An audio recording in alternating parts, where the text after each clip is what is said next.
Zero Covid policy पर चल रहे आंदोलन बेकाबू होते दिखने लगे हैं।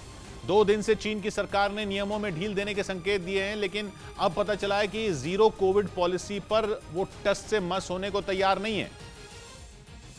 बल्कि ढील देने के नाम पर चीन की सरकार केवल लॉकडाउन में मामूली रियायत देने की तैयारी कर रही है। इस तरह की जानकारी सामने आते ही आंदोलनकारियों का पारा चढ़ गया। चीन के कई शहरों में प्रदर्शनों के दौरान हिंसा होने की खबरें सामने आई। वहां की दंगा पुलिस को हालात संभालने का काम दिया गया है। दंगा पुलिस को चीन की सड़कों पर इस तरह से पहले कभी नहीं देखा गया। पुलिस के जवान सफेद रंग का एक सूट पहनकर और हाथों में डिफेंस शील्ड लेकर आगे बढ़ते रहे। प्रदर्शनकारी उन पर पत्थर ही नहीं बल्कि कांच की बोतलें तक फेंकते दिखे। इंटरनेट पर इन प्रदर्शनों के वीडियो आते ही दुनिया भर में हंगामा मच गया। चीन को नसीहत दी जाने लगी कि आजादी की जंग लड़ रहे लोगों पर ताकत की आजमाइश बंद की जाए। पिछले 3 दिन से चीन के हालात बेहतर होते दिख रहे थे, लेकिन अब एक बार फिर चीन गृह युद्ध की आग में जलता हुआ दिख रहा है। यहां तक कि अब चीन को पूरी दुनिया से नसीहत मिलने लगी है। संयुक्त राष्ट्र की तरफ से तो चीन को पहले ही चिट्ठी लिखी जा चुकी है। अब अमेरिका के 40 से ज्यादा सांसदों ने शी जिनपिंग के नाम एक चिट्ठी लिखी और प्रदर्शनकारियों पर जुल्म बंद करने की अपील की गई।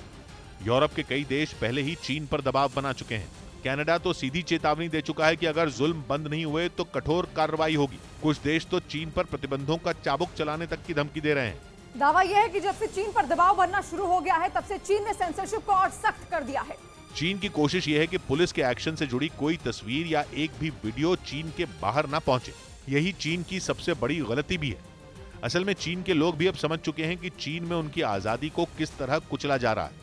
इसीलिए आंदोलनकारी युवाओं ने चीन के बंधनों को तोड़ने का तिकड़म बना लिया है, जिसका सीधा मतलब यह है कि चीन के लोग अब आजादी के लिए बुरी तरह छटपटा रहे हैं। पूरी दुनिया तक अपनी आवाज पहुंचाने के लिए चीन के लोग नए नए तरीकों का इस्तेमाल कर रहे हैं, जिससे चीन की सरकार की मुश्किलें बढ़ रही हैं। पता चला है कि चीन के युवा अब डेटिंग ऐप को हथियार बना रहे हैं।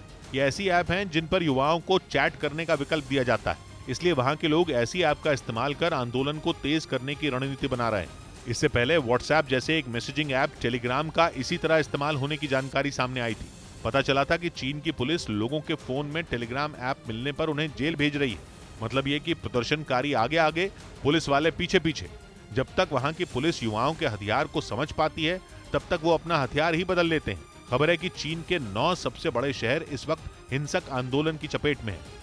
इस बीच प्रधानमंत्री नरेंद्र मोदी ने अहमदाबाद में लगातार दूसरे दिन रोड शो किया। पीएम का रोड शो अहमदाबाद के 3 विधानसभा क्षेत्रों से गुजरा और इस दौरान प्रधानमंत्री ने सड़क के किनारे लगी बाबा साहेब आंबेडकर की प्रतिमा देखकर अपनी गाड़ी रुकवा दी। इसके बाद वो गाड़ी से उतरे और आंबेडकर की प्रतिमा पर पहुंचकर उन्हें नमन किया। फिर उनका रोड शो वहां से आगे बढ़ा।